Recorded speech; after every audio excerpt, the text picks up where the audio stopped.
All right. Hello, everybody. Good morning, good afternoon, whatever it is where you're coming in from. Thanks so much for joining us today for this month and the first of 2025, our CMWS Collaborative Mentoring Webinar Series webinar on parent engagement, strengthening mentoring through partnership. My name is Jake Sullivan. I use he, him pronouns. I work with Mentor National as the training delivery manager. We're going to give folks another 2 minutes or so to come on in and settle in. So while you're waiting, feel free to drop your name, where you're calling in from, and then one thing that you're hoping to learn from today's call in the chat.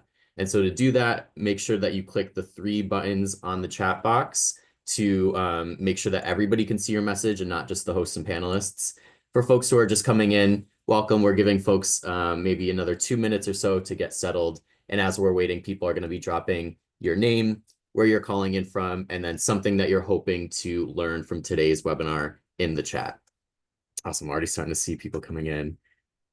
Awesome. Oh, yeah. I recognize the name. Good to see you, Watsana. Thank you for joining.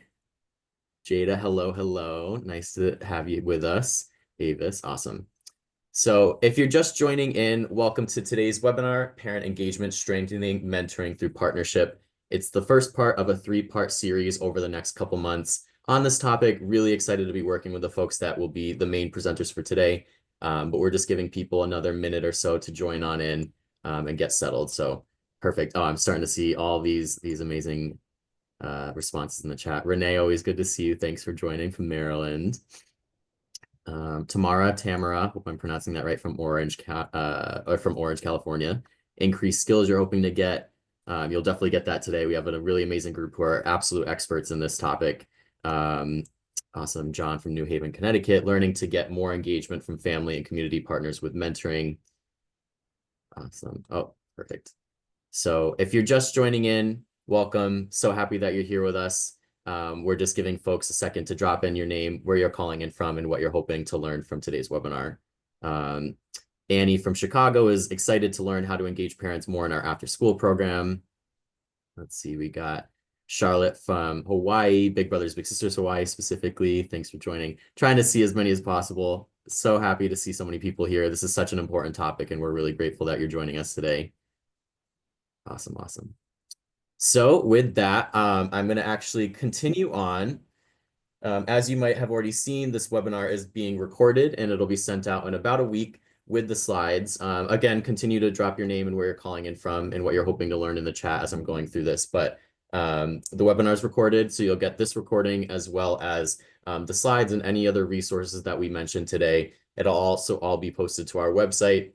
Continue to use that chat to introduce yourselves, talk with one another throughout the webinar, share any resources that you have from your work, and of course, respond to the presenters using the chat, using the emojis. Let them know how you're feeling about what they're saying and give them encouragement. And then any questions that you have, make sure to drop those in the Q&A box. So that's also in that toolbar on your screen. And we ask you to do that so that they're all organized in one place when the time comes for an audience Q&A portion. And then, of course, if they're not already popped up, there are live captions available in the panel by clicking that CC button on your toolbar. So with that, I believe I'm passing it right over to Jerry Shirk, who's the facilitator and who helped to organize this whole webinar. And I'll pass it over to you, Jerry, to start introductions. Thanks, Jake, and welcome everybody. And as Jake said, this is the first of a 3-part series. They're put together by the Collaborative Mentoring Webinar team, and we have decided to go about things a little bit differently, and that's to present the same topic in a different way 3 months in a row. So we're looking at, instead of going wide, going deep this year. And so we're happy to be able to test out this new learning mode. And next slide, please. I have the pleasure of introducing 2 of our panelists. Actually, we have, I think, an all-star panel of 3 people who are on with the organization Empowering Parents of Color, and they've been doing a lot of work. So I'm going to start out with Kiona Rose. As you can see her bio there, and I won't read through her bio. We're going to try to get through the introductions quickly because we have a lot to talk about. But she's very impressive. She's a youth advocate and a leader. You can see how robust her bio is. And most impressive to me is that she is going for a business administration degree while raising 4 children. and that's incredible. And Hank has worked with her a lot, and I asked Hank about her, and Hank says that she reminds him of Dolores Huerta, a famous person who was a civil rights activist and a labor leader who worked with Cesar Chavez. So I believe him when he says that Kiona demonstrates the work ethic, activism, and advocacy of a Dolores Huerta. And so welcome, Kiona. And now Hank. And I'm going to keep it short. Hank and I have worked together for a long time, probably 4 years now in the California Mentoring Partnership on the leadership team. Hank brings a wealth of knowledge, and you can see all the recognitions and um, he's on the NAACP chair in a couple states. Most impressive to me was he was a leading salesperson making a lot of money with 3M, and he stepped down because he wanted to make a difference in young people's lives, and he is certainly doing so. So I'm going to turn it over to Hank for a couple more introductions. And Hank, you're on mute.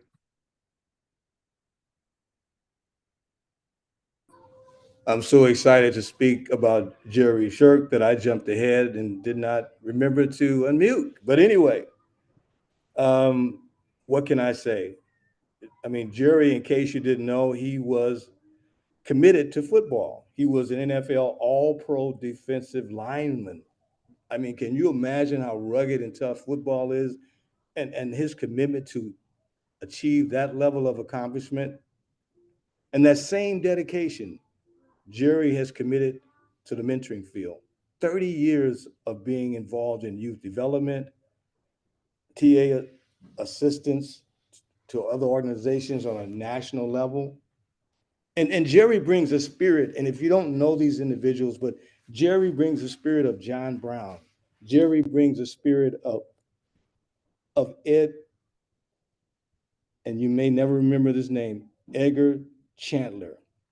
But he brings those spirits. And John Brown was involved with the Underground Railroad with Harry Tubman, and Ed Chandler was head and shoulders with Martin Luther King. That's that's Jerry Shirk. That's the spirit he brings. And I'm honored to also introduce Zalon Harrison. I mean, what can I say? A civil rights activist. I mean, there's so much you can say if you look at her resume, and there's so much more that's not on that resume. But Zalon currently was the first NAACP state, California, Hawaii, the first parent council chair. And she's destined to become the first national parent council chair. And the energy that Zalon brings reminds me of Harriet Tubman with a combination of Angela Davis. So you're in for a treat. Stay tuned. You'll see. Thank you.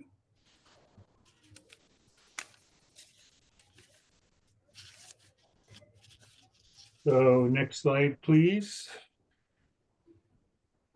Yeah, I just wanted to talk a little bit about this sort of a meme, cordial but distant, and when it comes to parent involvement. So I've been involved with youth mentoring since the early 90s as someone who's run programs and a trainer and consultant for other programs, starting with the Governor's Mentoring Partnership here in California.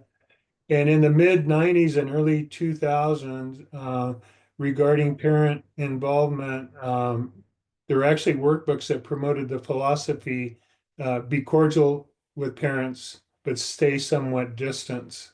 And that's what the workbooks were saying. And we were all just learning about um, youth mentoring because the boom came then in the mid 90s to the early 2000s. I'm not sure who began that philosophy, but it was dead wrong. And I suspect the reason that they, promoted that is that they thought parents would be a problem instead of the solution. And over the years, we've learned so much more about the importance of parent engagement. There's a lot of research, and we're going to go into that in later webinars, but to show much better outcomes for mentees and their families if you not only involve the parents, but take it to another level and engage the parents, and then still to another level and make them collaborative partners. And that's what you're going to hear about today. So I'm going to turn it over to Hank, and he's going to talk about the history of parent engagement and mentoring. Thank you, Jerry. And I think it's really, it's imperative before we can talk about where we're going, we have to know where we've been. And the real question is, was American history really the land of the brave and home of the free? Was American history really the land of opportunity? Let's do a little history check on America. Let's do a little bit of a history check on mentoring. And then finally, let's look at a history check on, on the development of our EPOC organization itself, engaging parents of color. Let's see how all of this collides and connect to make sense for today. But before we talk about history real quickly, no one in this webinar should feel that history is about blame or shame. It's not designed to make you mad or sad. But history really has to be about the what, the why, the how, and the when. And when you understand transformation, then you know history must have a new beginning. And that's what we're here today to talk about, that transformation. So you're probably saying, Hank, what do you mean? What do you mean? What do you mean? Next slide, please. So when you look at history, and we'll go real quickly, is this really the land of the brave, the home of the free? Is it really an opportunity for equality? And we know that slavery was in 1619, and here we are ending slavery in 1865. But to be the land of the brave and the home of the free, and everyone having equality, slavery ended. But why Jim Crow laws? Slavery ended, but why would we have to have Brown versus Board in education to create equality in education? Why would we need civil rights acts if this is a place where it's the land of the brave and home of the free, and everybody here has equal opportunity? Look at that slide and ask yourself, if that's true, why do we have to have these landmarks that you're looking at? And we're talking about 100 years. 100 years of still segregation, even subconsciously or not, but for 100 years there was still that separation. And those separations is based upon having, and stay with me, innocent children that are trained to think the way that they think, and they become adults. And so now we understand how this begins to move into another segment of history. Next slide, called mentoring. So if we understand what we just seen from the prior slide about American history, I don't think we need to be blinded to not really connect when we look at, in 1904, organizations began to evolve. That's the same year that NAACP was found, in 1904. Isn't that interesting that that in mentoring history, you also have the beginnings of the NAACP? What's really going on? And as we continue to look down the historical platforms of organizations that begin to evolve, look at the timeline of what we remember from the past slide in terms of the segregation, and then we look at the history of mentoring organizations, and so it becomes an interesting analysis as to, is there an overlap in the mindsets of the people from one slide to the next in mentoring history? But stay with me on this last point. In 2009, My Brother's Keeper was really created by Barack Obama. And there was tons of money that was infiltrated into mentoring because there was a need to start looking at issues around why this young man, Trayvon Martin, was killed. What was some of the episodic issues that led to the formation of needing to provide funds for kids of color? Next slide, please. So when you look at the history of 100 years, and now we look at the history for another 160 years, and we recognize that there are two institutions that have direct impact on children. But for some reason, when we look at those two systems that have direct impact on children, why 160 years later, Blacks and children of color still have the highest suspensions in the nation? Why is it? Because children of color have the worst attendance in the nation? Why is it, let's be honest with each other, Blacks and children of color continue to have the poorest academic achievement in the nation 160 years later? Something is not making sense. And that's why this historical journey is important. Next slide, please. So as we move forward and think about epoch coming to the table, I guess my question is based on the last slide you saw with the continuation of challenges that children are facing in education, knowing that mentoring is a system that interconnects with education. Those are two very major institutions, if you will, that impact the outcomes of children, which is mentoring and education. But for some reason, there's something missing, and I believe there's something called the Rip Van Winkle syndrome, and that is people went to sleep believing that now we have the civil rights and everything is all good, we're ready to go. But I still believe today, and stay with me, that there are some innocent children that were in the beginnings of America, which you saw, are some of those same innocent children who were still subconsciously involved in mentoring organizations and possibly are still there today. Because the same issues obviously have created the same outcomes. So though times have changed, but minds have not. And that's the key for change. We must change how we think. So I mean, isn't it also ironic that during that same period of time when you saw all those slides, I wonder why there wasn't any history about healing circles. I wonder why there was no history around forgiveness, a trauma circles where people come together and heal. Why wasn't there any history of those kinds of changes that was necessary for us to learn to live together and live in harmony? Why is it that we're still experiencing generational wealth for some people and generational poverty for others in 2025? And let's get real honest. Why is it today we're getting rid of DEI? So something has to be done that's different in education, that's different in mentoring to change those outcomes that we just saw. And so moving forward, something interesting began to happen from the grassroots level. An organization called Peacemakers, which works directly in alignment with the PBIS model. For those of you who are familiar with PBIS model, and we're school based, and what we've done is included something called family engagement, which includes parents. Now, this was a beginning at the grassroots level. And ironically, as that conversation began to become more collaborative with organizations like the California Mentoring Partners, we began to do webinars in California talking about parent engagement. We actually, ironically, did a roundtable with mentors that talked about parent engagement. So for 2021 to 2024, this conversation began to emerge even deeper when researchers got interested and wanted to understand what is this about absenteeism or parent engagement. And so we begin to recognize that this Epoch National Advisory Group was evolving into something urgently and necessary. And so we looked at how we can create learning communities. And one of those communities is youth and families. The second community is policy and practice. And the third community is research, which is real critical.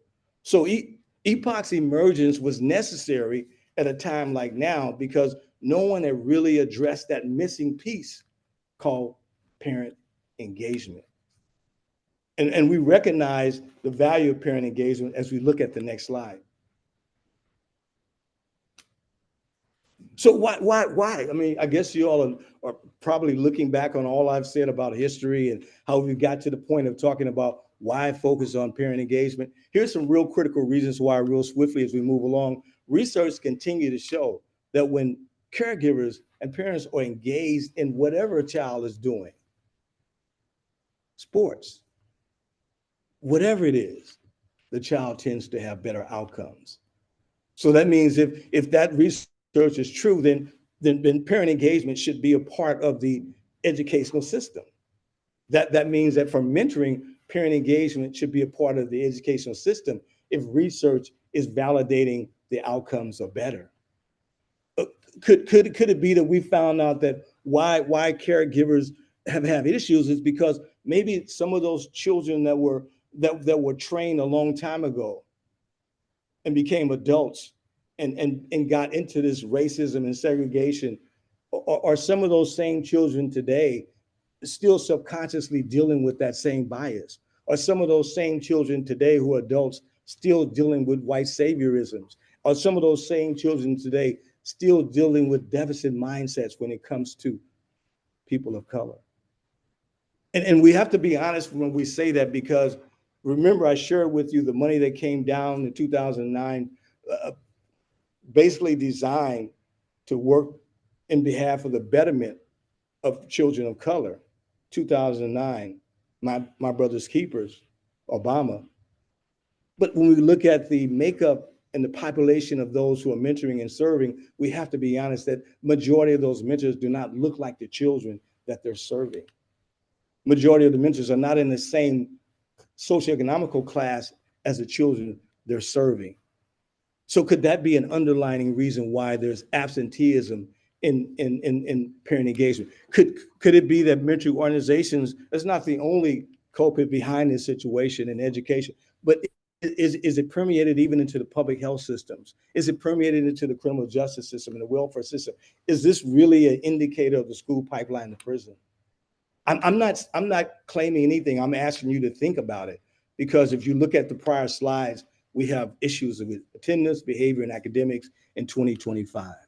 So it's the last thing that's clear, possibly, that mentoring programs and organizations have simply not recognized, and it's never an absolute, but many of us have not really recognized, and without exception, not really recognized or overlooked systemic racism.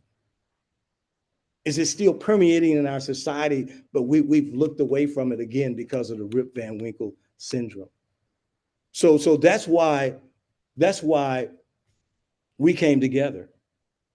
This advisory board of engaging parents of color came together because we didn't see any entity that existed that was addressing what we're talking about today. And so it becomes unequivocally necessary for us to change. We talked about the what, why, and we talked about, and we will begin to talk about the how, but now the question is the when. Next slide. Yeah, Hank, I think the next one is mine. Thank you for It's that. all yours.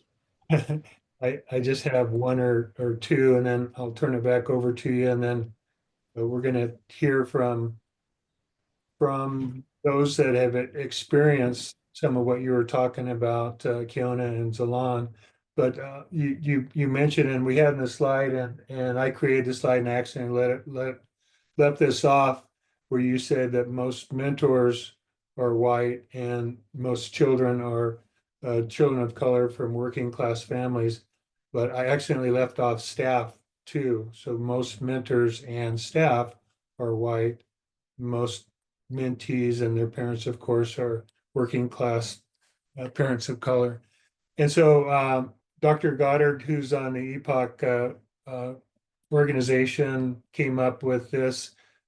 He calls it the Basic Mentoring Program Focus.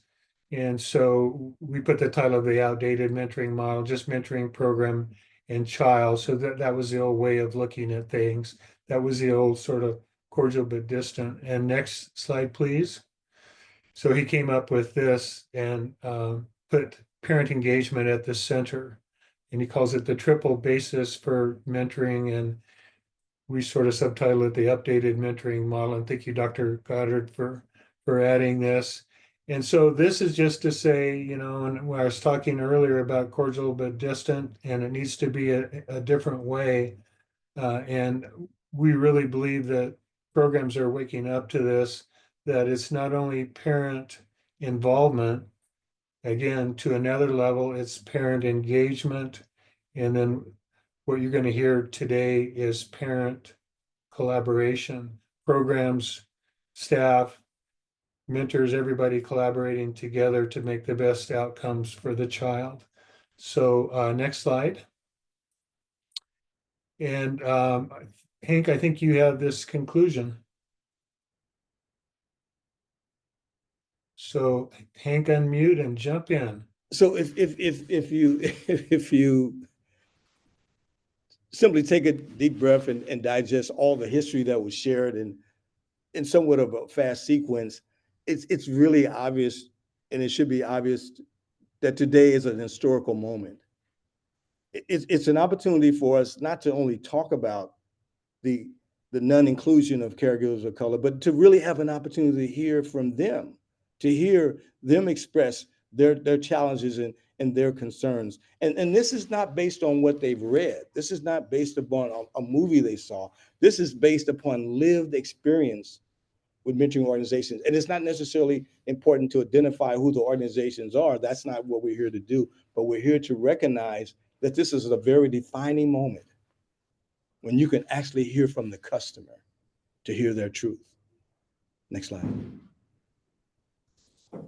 And so when we look at talking about the customer and hearing their truths, the parent perspective is going to be important. A parent's role has to become more significant in building this transformation. And again, we're moving from a reformation, which is making little incidental changes.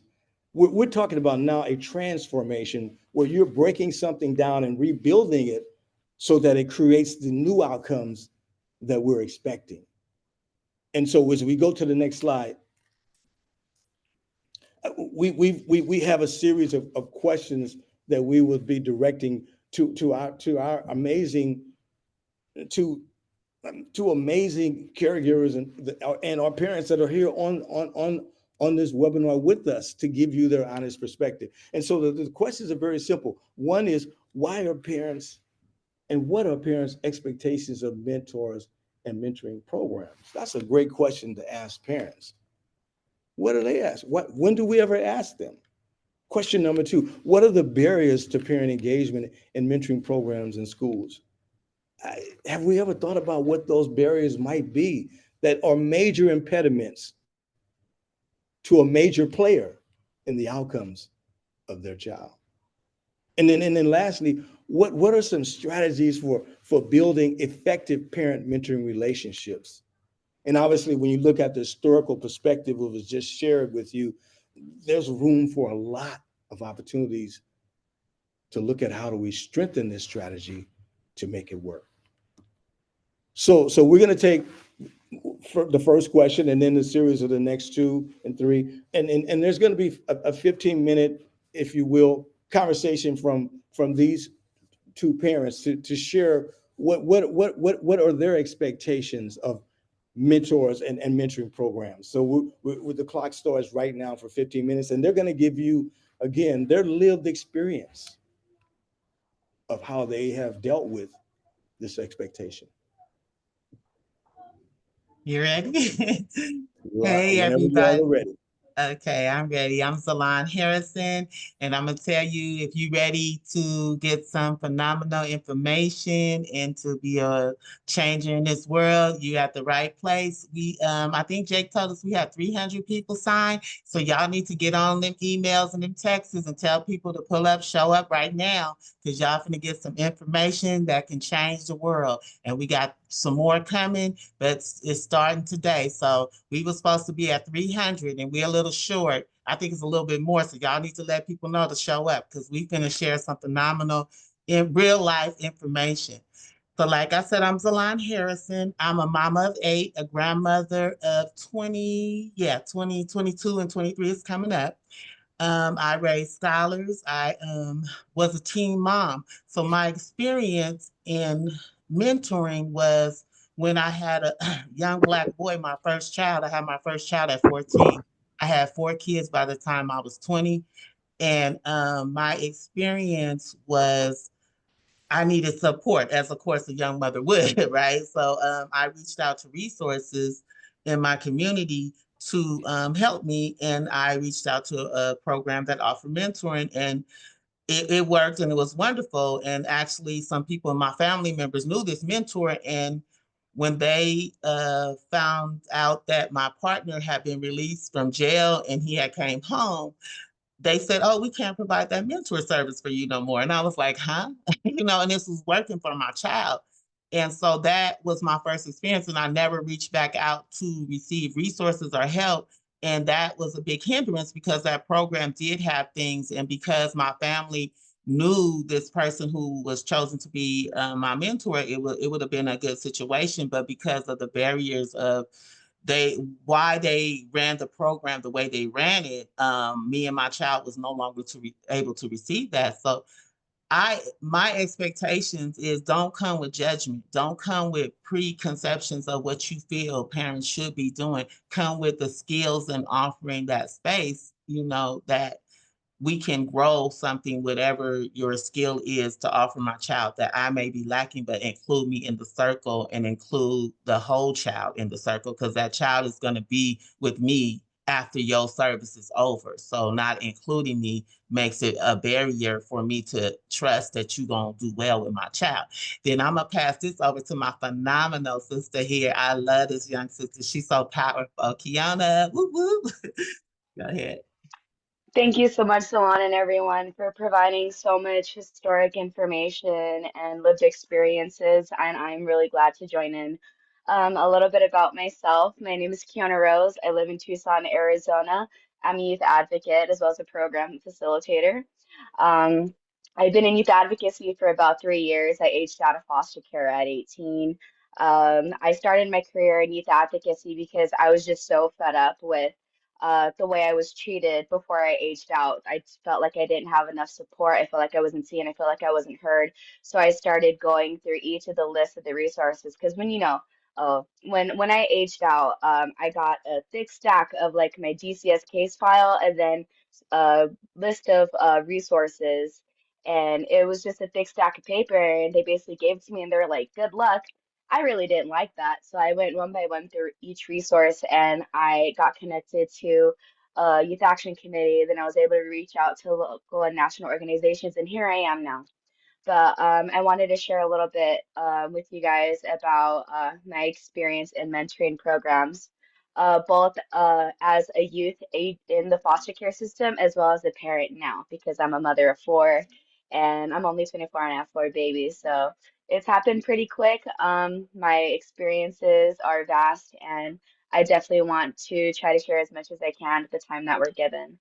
Um, I feel like my expectation of mentoring programs, they should be working with families. They should already have that network of resources. I know when I was a teenager, I felt like I was left out. I felt like people were speaking for me instead of to me. And it made me feel like I was being scrutinized under a magnifying glass, and I really didn't like that. Were some programs out there that were extremely helpful, and I am still in contact with today in my advocacy career. But I know when I was a youth, I definitely didn't feel heard, and my main expectation would have been just having some kind of support, some kind of network. And I noticed that's not present in a lot of mentoring programs. Um, Going even further into my experiences as a youth, when I was in DCS, because of my family's background, because I'm multiracial. My father's Black and Japanese, my mom's Mexican and German. So I don't really fit the demographic, right? So it was a little bit different for me because my parents had a background in mental health and in the justice system. I felt like we weren't properly supported because of all those preconceived notions. So when it would come to like our monthly child family team meetings, or when it would come to like my med reviews and stuff, there was already that preconceived notion like, oh, she needs help. Oh, they're not involved. We need to step in. And I feel like that really dismantled the trust that I had for the system that was supposed to be caring for me. So just to wrap up and summarize, I feel like parents and caregivers expect mentoring programs to be inclusive and recognize their vital role in the child's life. Mentors should engage families with an open mind, free of judgment or preconceived notions, and be willing to learn from both the family and the community. Successful mentoring programs prioritize building trust, fostering collaboration, and ensuring that parents and caregivers feel heard, respected, and involved in their child's growth and development. Great. Thank you both, Alana and Kiona. So we wanted to stick with this question for a little while, and it just occurred to me that, and talking about an earlier slide that most mentors and staff are white, is it possible for a program that just has, say, white staff persons and nobody employed, like a person of color, to build trust? And what do they have to do to get your confidence as a parent? Is that possible? So I'll throw it out to either of you. I think we could go deeper in that on some other slides, but on this one, it's kind of like we want them to know what we expect. You know what I'm saying? So I think this part is like when you pull up. So it's like even if they didn't, when we come to you or when you're offering it, we expect you to come with this mindset. Now, how we get there and how that looks, that yeah, I think we'll talk about that in some later slides, but the expectation is not lower because we are in a situation that we need support or help. So we didn't, as you would give somebody that was a white person, or it should be the expectation should be up high. That's what we're saying. We're saying that don't come up with all this preconceived stuff, because I was a young mother with children that I didn't have a clue of what me and my child needed, because Kiana was a youth that was unaccompanied. She has a clue of what she wants and how she sees herself and how she wants to her parents, no matter their state, to be included. That was still her expectation. My expectation was just because my partner was incarcerated, he came home, I shouldn't have lost service. My expectation, it was like Kiana had read, just don't judge. Don't come in there with your agenda based on who you're working for and with. Come in there with an open, your employers or who your program should have a space in it where that parent can, the whole child can fit into that. And if it doesn't, you're not going to service that family. If you're just going on what your grant deliverables are and you come in at parents of color, you're going to miss something. You're going to miss it. And that's what our expectation is don't miss it. Recognize us as a whole person connected to a child. And that child needs your support. And that's why that's, some of the slides prior to that Dr. Gardner said that we should, it's a whole thing. It's a team effort. And if they don't have that in their policies or in their procedures, you're going to miss something. Great. Kiana, did you want to chime in on that, or did I talk too much? No, you're good, girl. Y'all hit it right on the head. I feel like at the end of the day, like we are way too transactional with things, right? Like we are all human, we are all busy people, we all have lives to live, and we all have babies to take care of, or at least loved ones to care for, you know? So I feel like mentoring programs really need to play the role of just kind of checking in, like, hey, are you good? Hey, what do you need? Like mentoring programs should already be meeting people where they're at. When I started my youth advocacy career, I was more upset because I already thought all this stuff was in place, but there's still a discussion talking about how we're going to foster that. And I feel like this is at least the beginning to creating those expectations so youth in the future can utilize them and families as well. But I feel like we're all human. We all bleed red. No matter what the color of our skin is, we all need to check on each other and support each other no matter what. And no amount of trainings or deliverables can substitute the human connection that we can create together, period. It seems to be that old answer, relationship, relationship, relationship. Thank you for that. And Hank, I believe you're moderating the next question. Would you unmute? And Jake, please forward the slides. I wanted to just make sure there was no other comments on that prior slide, but I guess there isn't. So we could definitely move on. The next slide is critical as well. When we talk about what are barriers to parent engagement in mentoring programs and schools, what are the barriers do you two see that are significantly impacting what results that we've seen previously? Give that some thought, and let's hear what your thinking is.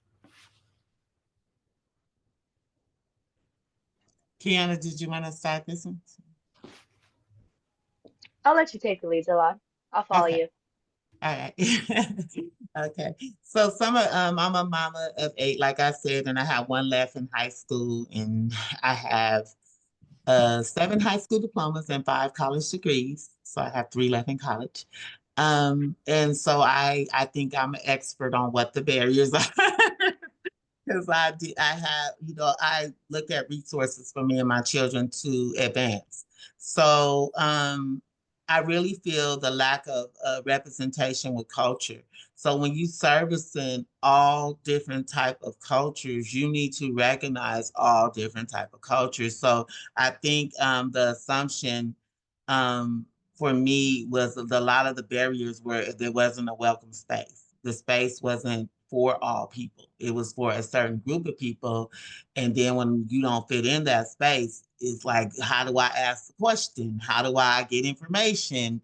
Because I don't know where I fit in this space. And then when I'm invited to participate, I get there and nothing looks like me, nothing feels like me, nothing is connected to me. So I feel like, okay, I'm gonna have to fight my way in this. And this is an internal feeling, but I have to be here because I want these resources. But I'm already triggered because I don't feel connected to none of this process that I want to experience it because I feel like it's good. So that's a big barrier when I don't feel there's no connection when I get there. And then when the judgment is made on top of that, that assumption where they like we gonna keep going back to there's no even interaction on like, hey, how you doing? Tell me a little bit about why you came today.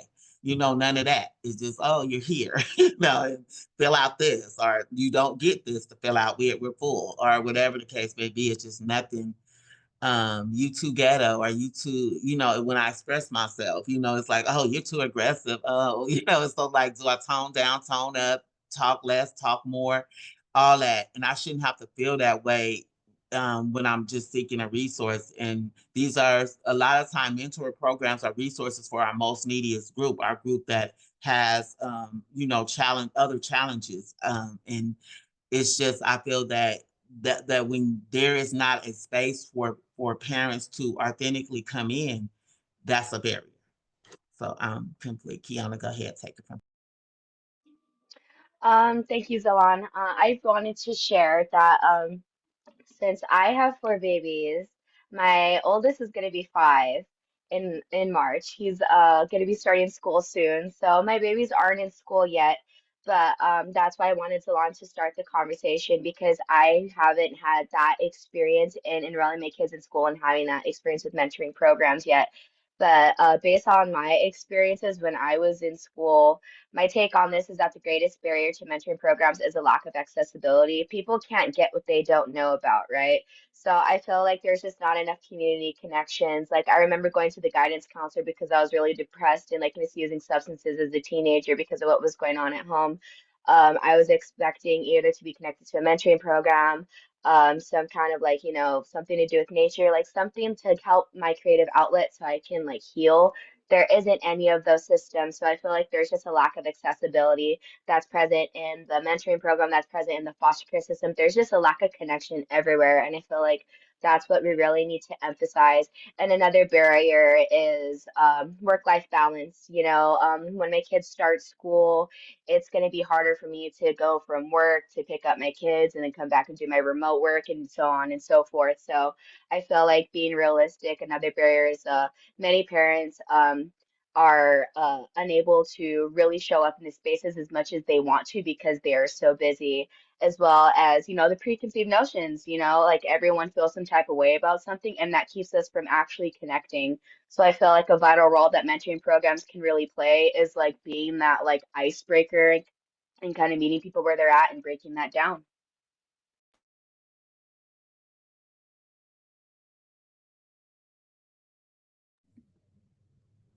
Let me Okay. just jump in because I'm curious to see how, because I see this as and it's somewhat of an ongoing issue, and I'd like for both of you all to give a response to this. What was your initial reaction to how you were approached when the opportunity was presented to you about your child being a part of the mentoring organization? Can you speak to what that felt like and how did you react and respond?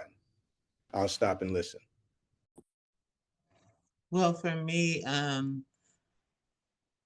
was excited because I wanted the support, but I also internally was hesitant and curious about what is the support going to look like. Are they going to call CPS, or are they going to tell me what I have to do? Are they going to be monitoring me? Like, can I trust them? do I just, like Jerry said at the beginning, how they had mentor groups, give my son over and don't say anything and don't participate because I don't know what to do? This mentor knows more than me, So it was a lot for me when I first became part of mentor programs, and I didn't understand what a mentor was supposed to really do. Now that I know what a mentor and how a mentor should be, I seek out, like I have mentors on my own, and I teach my children now how mentoring should go. So it was definitely something for me. I had to learn how to trust and understand how a mentor fits in your life. And that's not always told to a mama with kids and a single parent, maybe even a dad with children. Sometimes we don't get that information on how this mentor relationship should work. We just sign up because it's extra support, it's extra resources, it's extra for our children. We want to do better. So it's just more for me, I wanted to do better and I was anxious, but the other anxiety was still sitting there heavy on my chest. And that causes a barrier because there's something that has to be worked out that's not even getting addressed. It's not even being talked about. All the white staff that I don't connect to, all the people I can't relate to, and even if they're not, even if they're people of color, sometimes still there's barriers. Because my son mentor was a Black male, but there was barriers in the program that set it up systemically that it couldn't work for me. So it's like, and then that's another thing too, barriers of having the when the program came to me, I felt that anxiety of loss. So when this program ends, what are me and my son gonna do? Like, is it like we can't? It wasn't clear to me. Okay, this mentor is gonna be here for this amount of time, and this, and it was so. Yeah, when the approach came, it was a lot of more questions than I felt supported, but I felt desperate. So yeah, that's how I felt when it first became to me. Kiana, you can share. Yeah, thank you, Zalan. I know for me, when I was a youth, why did everybody have to wait until I was in crisis for me to even offer services? That's what really irritated me. Like a lot of these programs are only offered in times of emergency instead of casually offered in either in schools or at programs at libraries, like in community resources, given in packets and like registration for for the school year. So my expectation, like when I enroll my son in school, I want to know like what programs are available throughout the year so I can get involved in my community. What's going on with the PTA? Are they connected? Like I really don't like the fact that a lot of programs just wait and like they watch you, but they go wait until you down at your absolute lowest to actually do something. And I feel like that's kind of common in society as a whole. And I feel like that's what's preventing us from actually connecting with each other because we don't have to wait until we crash out to actually get services. And yeah, that's my whole take on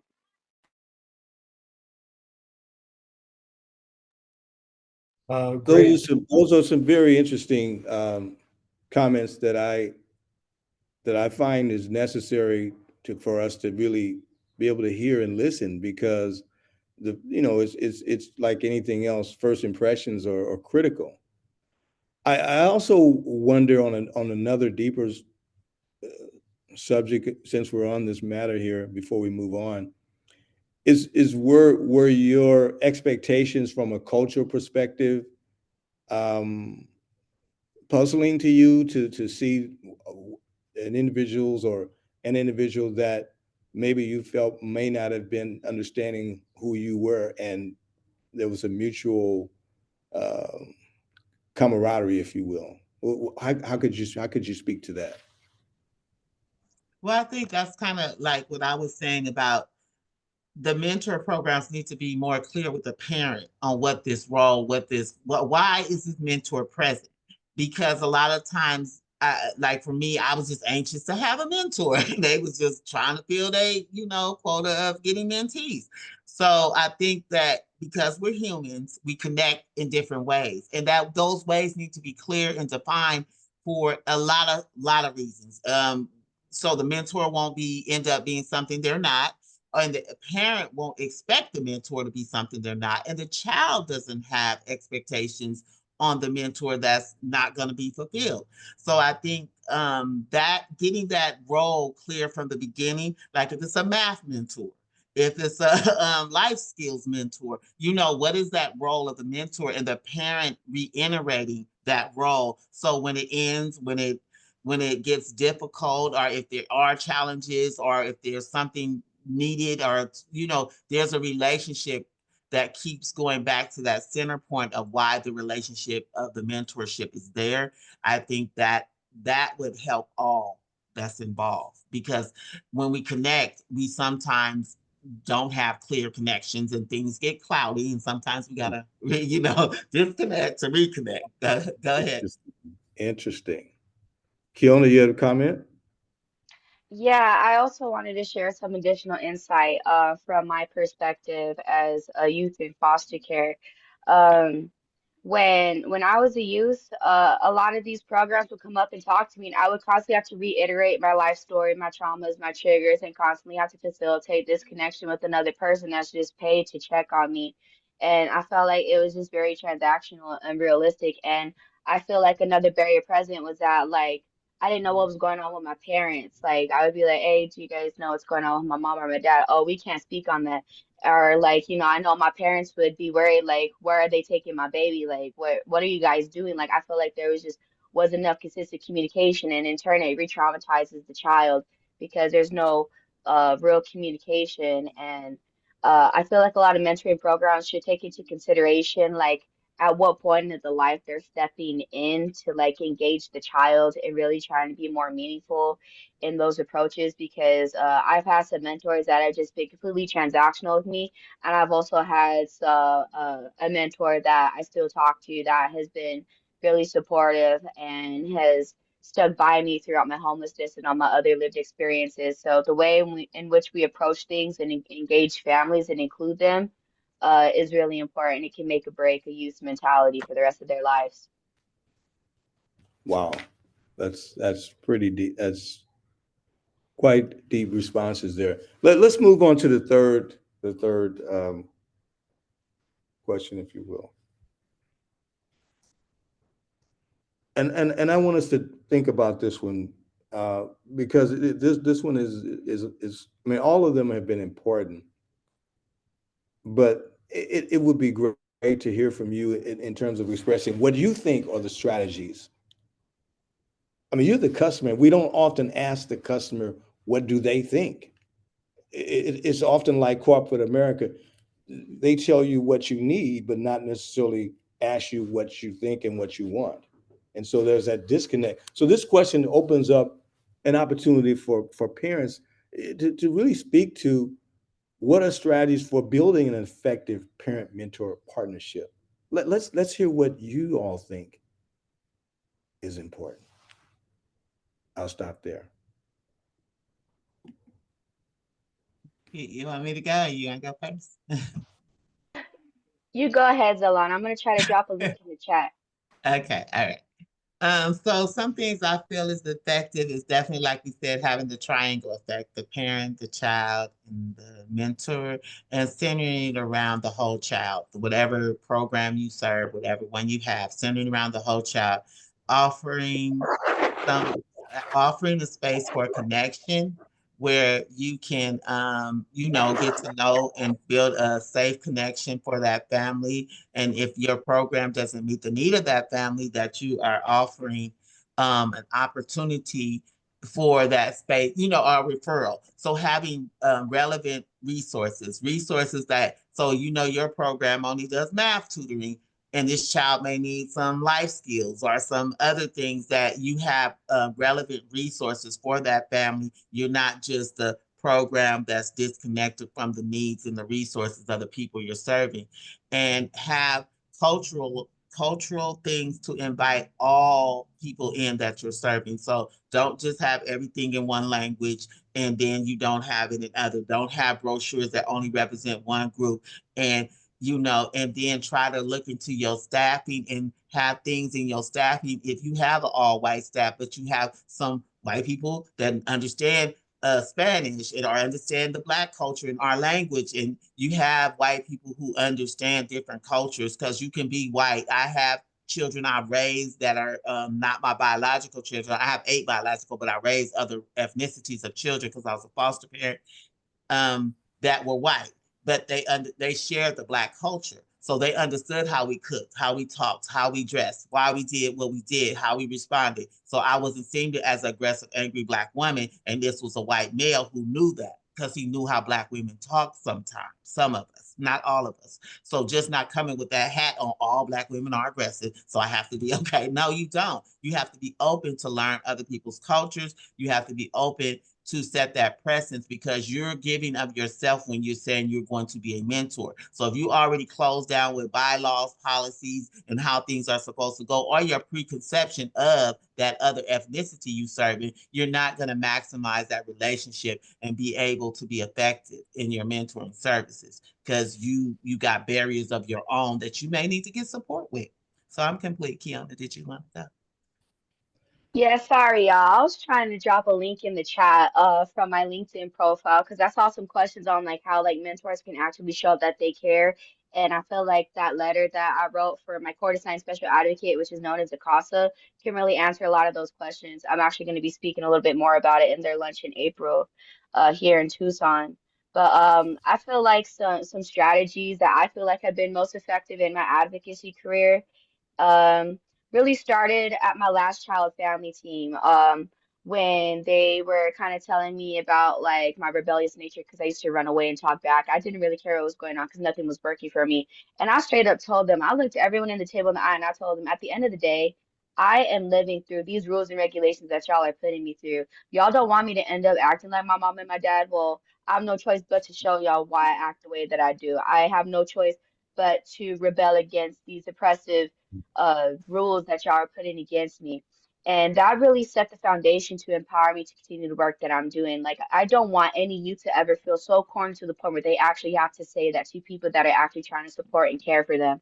So I started my youth advocacy career, and what I found was effective is that youth collaboration leads to innovation, right? Including the youth and their families in decision making helps everyone feel seen and heard. Being in the loop of community events as well as opportunities and connecting with local agencies and youth action boards can help gain additional insights and improvement. My mom and dad, they were trying their hardest to get me to go back home with them. But because I was in and out of the system so often and my parents had such a recurring background, nobody really had hope for any of us from the jump, right? So I feel like mentoring programs, partnering with the local DCS agencies, juvenile justice programs, like really getting connected with the at-risk youth, meeting families where they're at can really help move things forward. Also, presenting youth and families with employment and internship opportunities at that organization you're working for, our partnering organizations, can help keep that consistent flow of lived experiences and making sure the folks that are working with the mentors and the mentees look like each other. We want to make sure we're looking like the populations that we're serving, so it's authentic, so that it's real. Wow, that's a lot said. I wanna dig a little deeper with the question for both of you.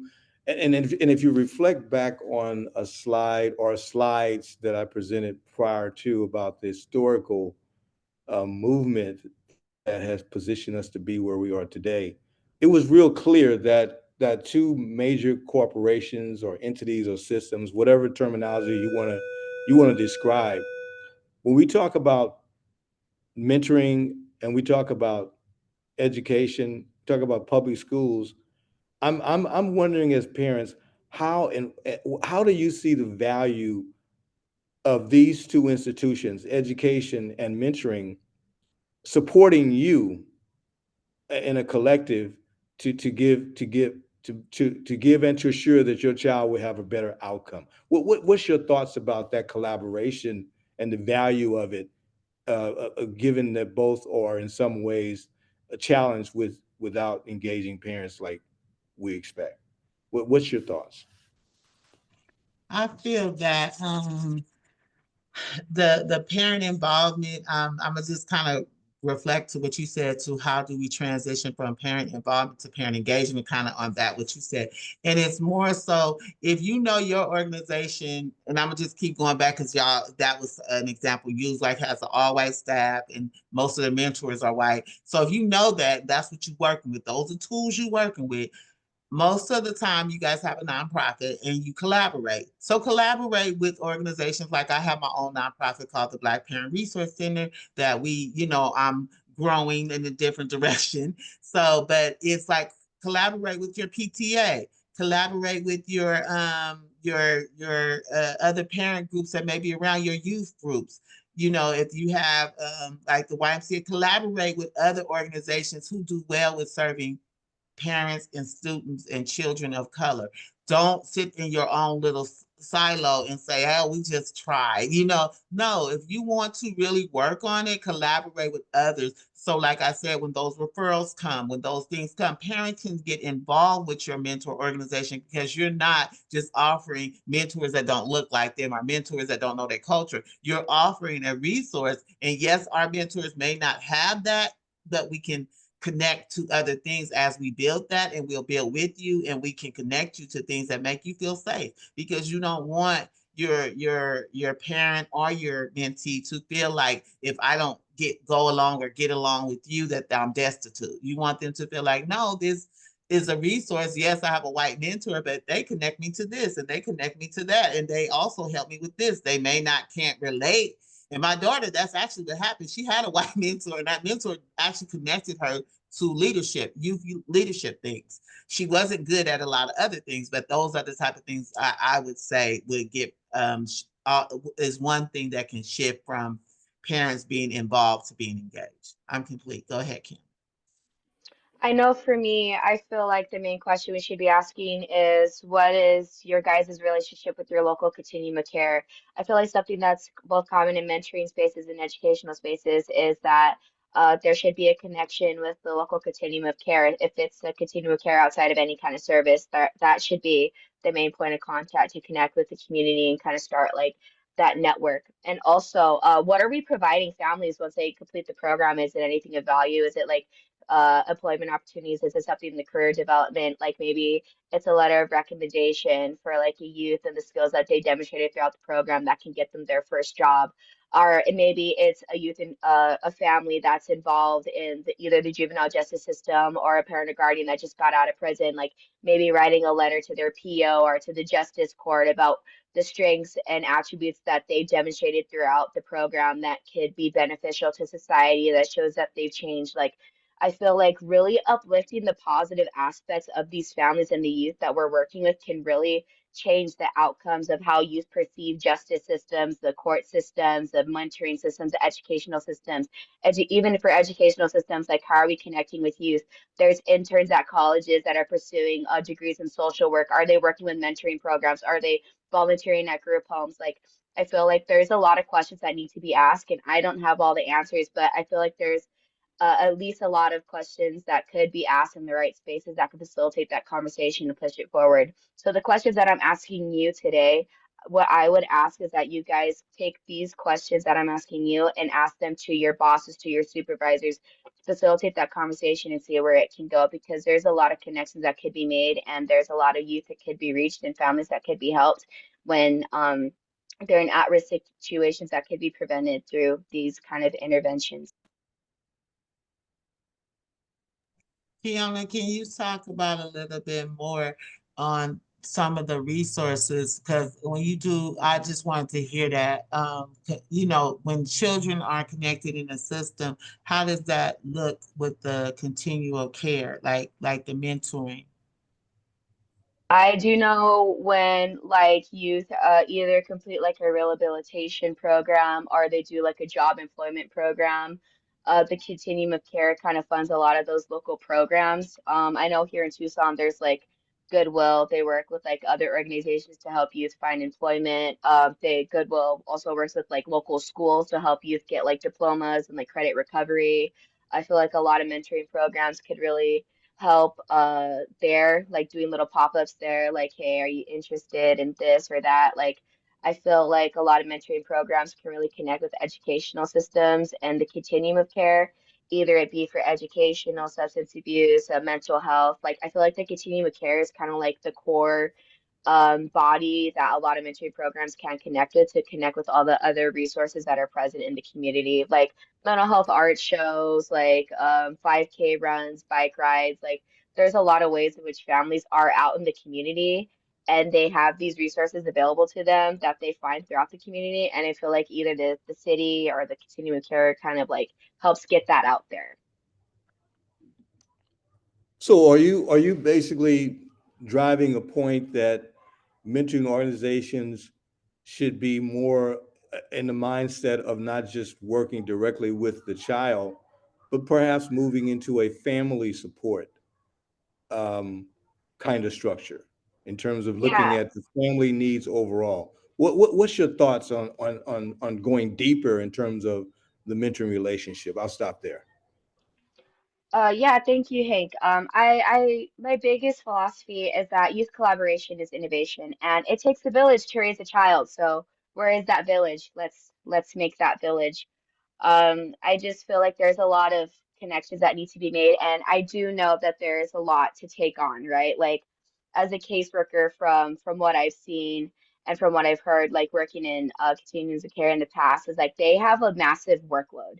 I know a lot of organizations have a lot of like big workloads, and there's not enough engagement for like local committees to meet together. So I do talk a big talk. I do talk for big ideas, but I'm not too sure about how they can authentically be implemented without other kind of organizational intervention or organizational support. So that's why I advocate for community collaboration at any capacity possible, because all this responsibility shouldn't just be on the parent. All this responsibility shouldn't just be on the mentor. None of this should only just be on the youth. Because at the end of the day, the youth kind of looking up and seeing all this happening, and they're going to be scared when they grow up, especially if they have like a negative experience or they feel left out or they feel unheard. So I feel like kind of piecing together and deducing from what we see and bringing it to the table with any idea can help move it forward. Like I said, I've only been in advocacy for about 3 years, but this is what I've gathered so far.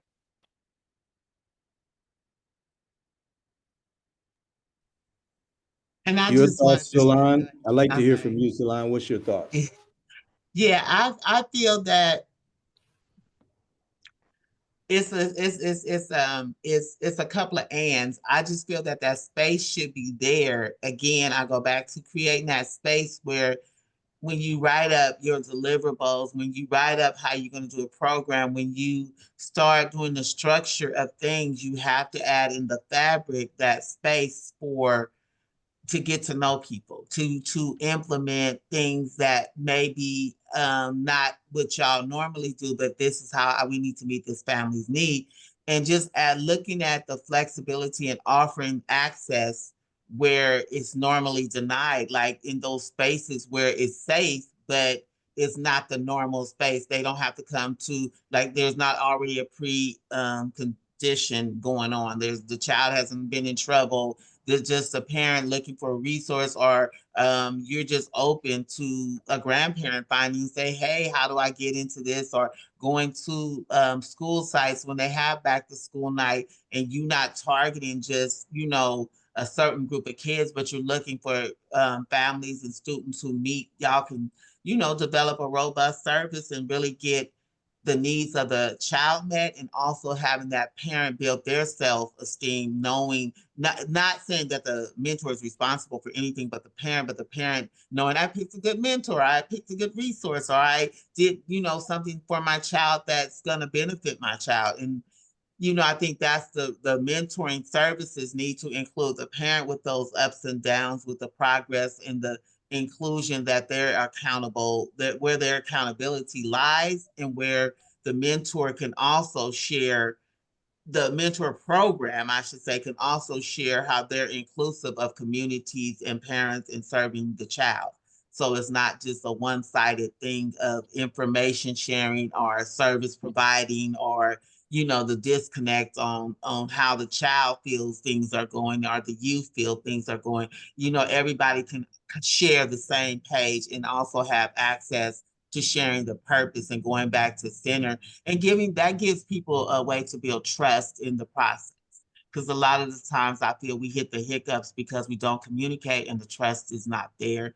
And some people don't feel confident enough to share why the trust is not there. So I feel that just making that part of the system, building in it, I think will definitely help. It's not going to solve everything, but it's just a tool.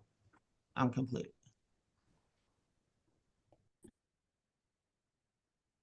That was well said, and those responses were really on point. I'm just going to ask um, basically one last quick point, and seeking this to hear where you're at with this one. Bullet statements are fine. What's been your experience in terms of the communication frequency or non-frequency in relationship to updating you on the outcomes of your child? And that could be a bullet statement. It doesn't necessarily have to be a full-blown elaboration unless you choose to. But that's my last.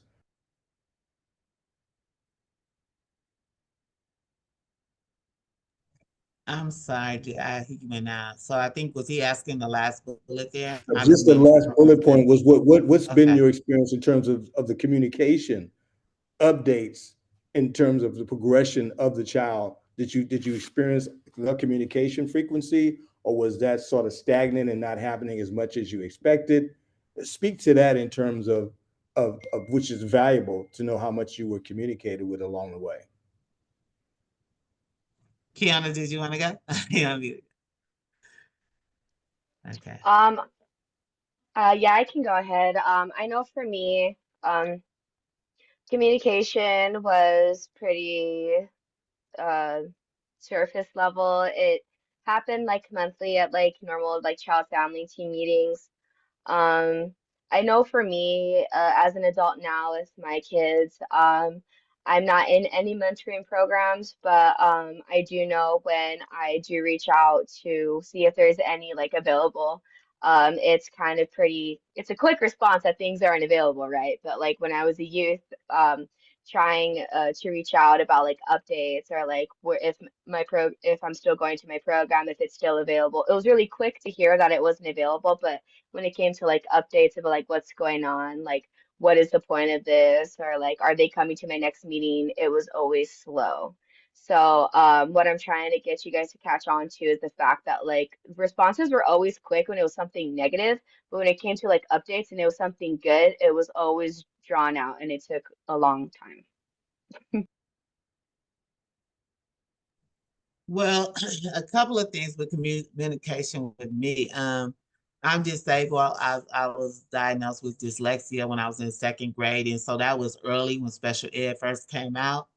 So communication for me was, and then standard English was not my first language. So I spoke a form of English and I read English, but it wasn't standard English. And most information that school sites and programs give you is in standard English. And so because I was Black and didn't understand how to read standard English very well, and I was dyslexic. So it as a young mother, it was a lot of barriers to getting information for me. It was a lot of barriers that I was ashamed to admit I had. So like I shared today, I would never share that when I was 23 and 24 years old. I would never share. So getting information from me was like I was living in a third world country. I didn't understand what was going on sometimes. And I would just sit there and be confused and not felt safe enough to ask because they was like, you can't read. And I was like, okay, yes, I can, but we'll be here all day. And it was just a lot. So I I feel that information should be when you're, especially when you're offering something so intimate and so, connecting the whole process, the information should be given the opportunity for information sharing should be offered in different ways because people learn different. Nobody learns the same. So I feel like when you're giving information, not only offering in different languages, but offering it in different ways. People learn audio learners, visual learners. Don't shut it down. Oh, here goes your paper. We told you about the program. Remember you signed it. Okay, that's because I was embarrassed to ask you to tell me what you were saying because I don't know these words on this paper. And I kind of got the and and the and some of the words in between, but I didn't know, do I consent?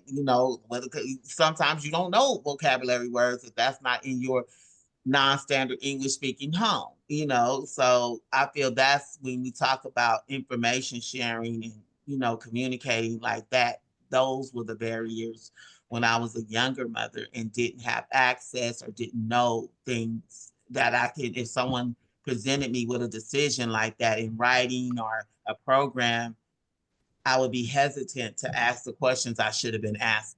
And I should have got more information or asked for written information on. So yeah, that's Well how. said. Well said.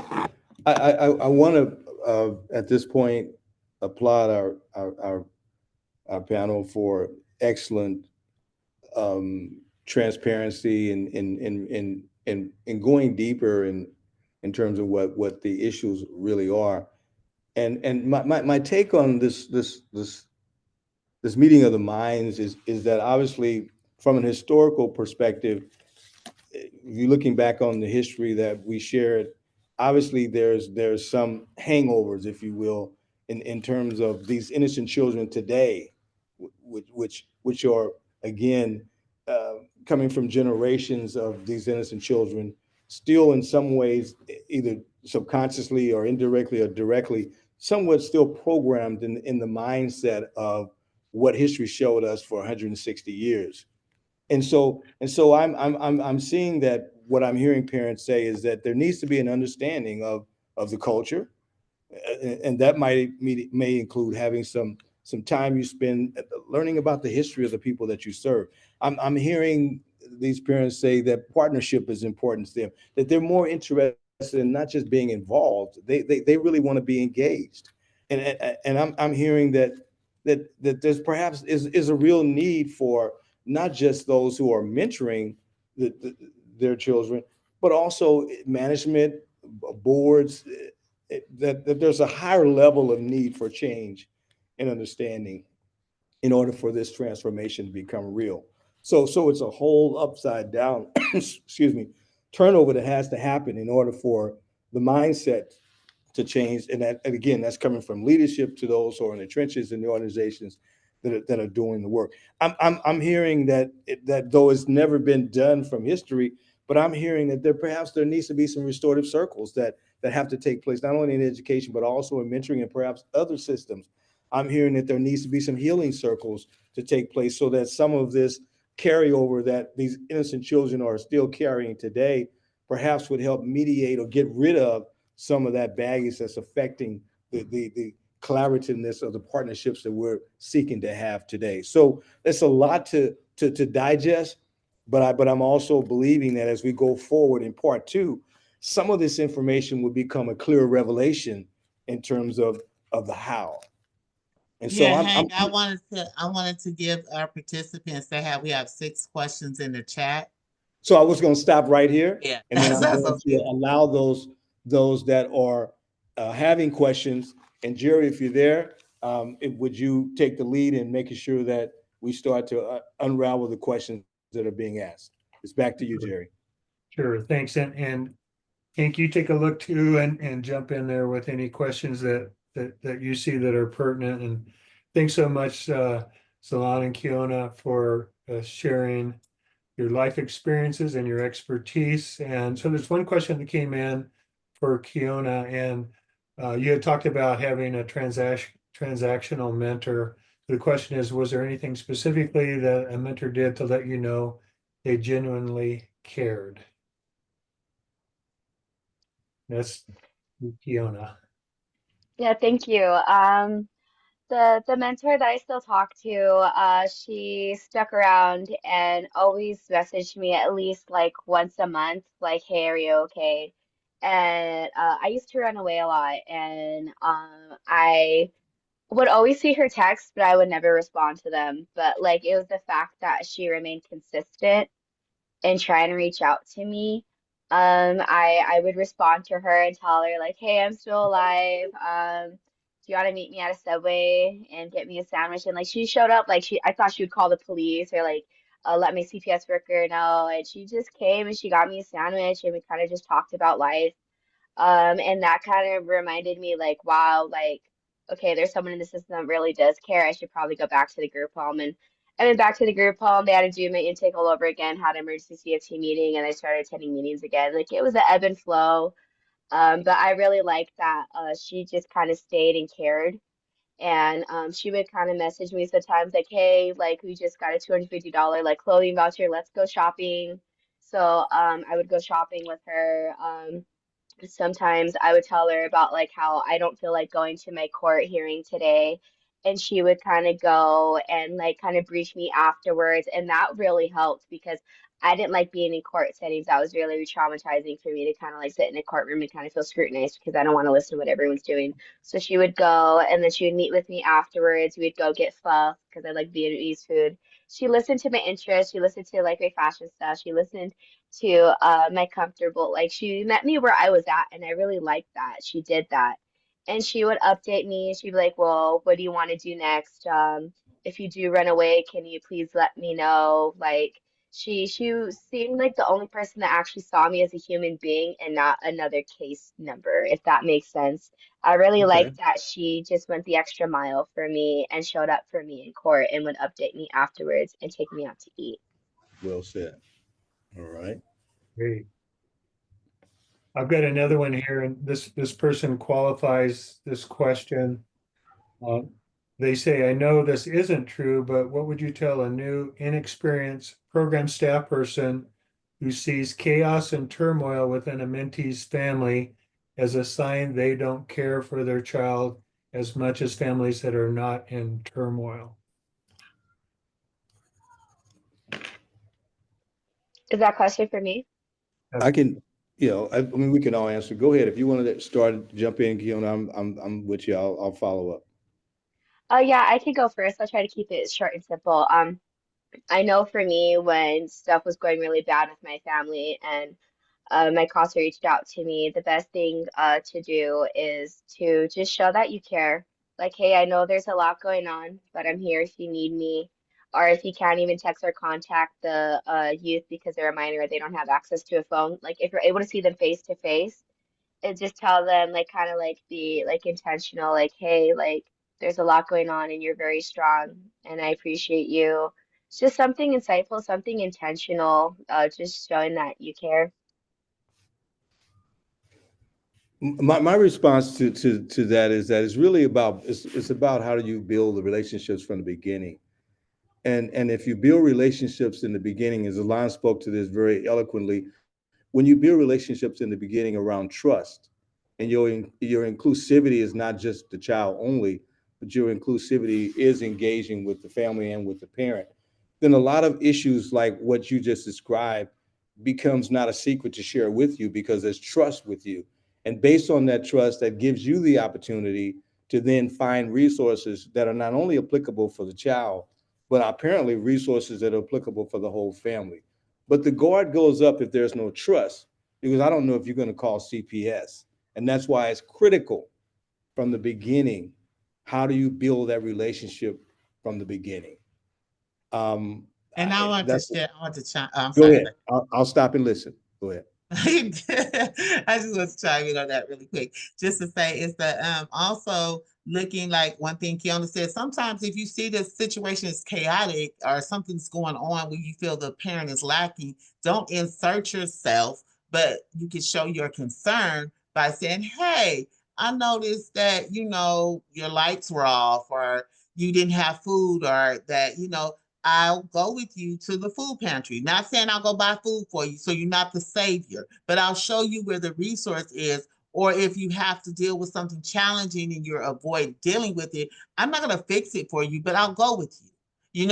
Sometimes a mentor can offer that kind of encouraging support, but also offer that the building skill building, right? So if you see things are going kind of sideways in the home, like offer something. Don't insert yourself though, like you got all the answers because you don't know why it got there, and you need to build on things so you can get information to better add a support instead of looking at it as a lack and the parents neglecting their children, Right, right, looking at it to find right. strengths. I'm complete. And that's the reason why you also, and we can move on to the next question. That's the reason why you also want to speak to not just a one-dimensional approach to the family. You want to make sure that they know from the beginning that you have a multitude of resources that they could perhaps engage in on your connection. So some of that, what you shared, probably could have been minimized if those partnerships that you have could address some of those issues that are in that family and the trust was there.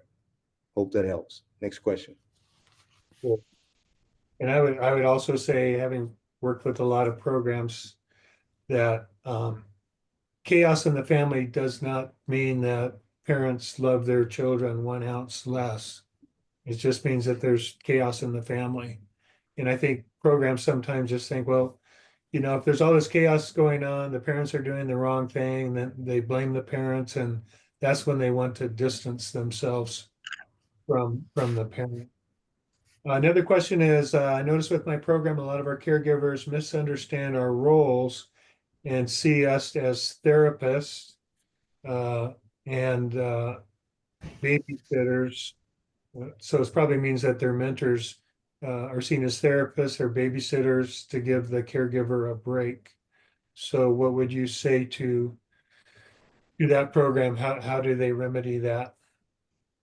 I'll start off this.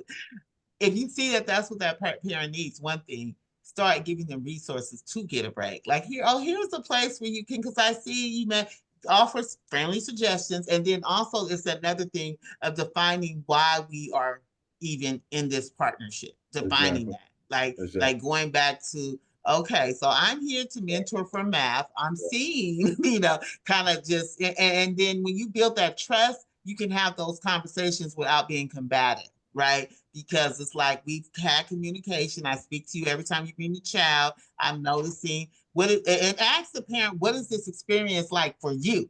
Because the parent might say, oh, I love this break. I'm so glad they're with you instead of me. And then you'll say, hey, okay, so that's kind of not what and so maybe just having a conversation with the parent so that the mentor doesn't feel like I'm your babysitter, I'm your therapist. You don't want that feeling is not okay for the mentor to just hold on to. So it needs to be a Yeah.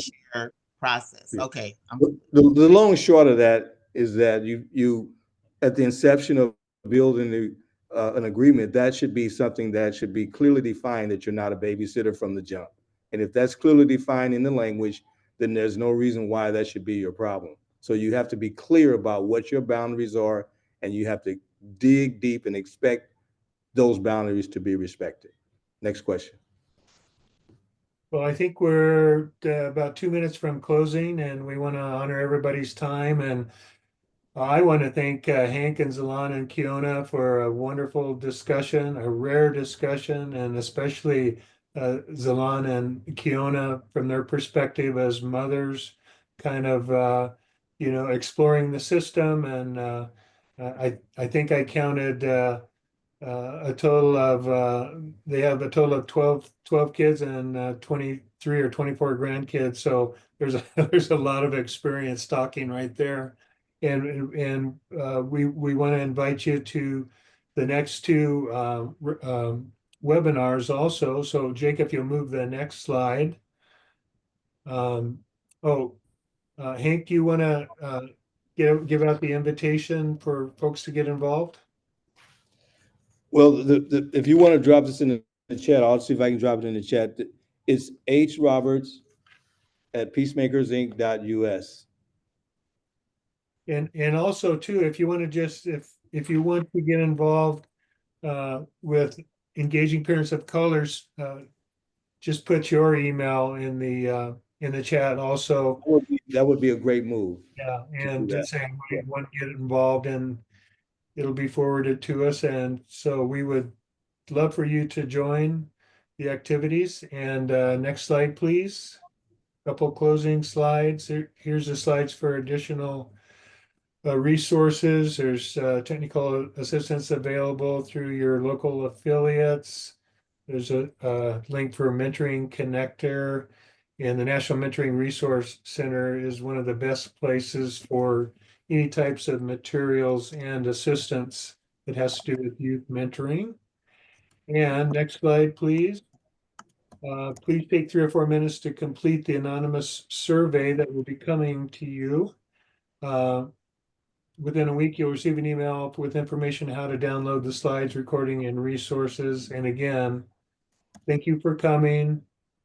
Please join us the last Thursday in March at 1:30 for Policy and Practice, Shaping Systems for Family Engagement. So thanks, everybody. Thank you, everyone.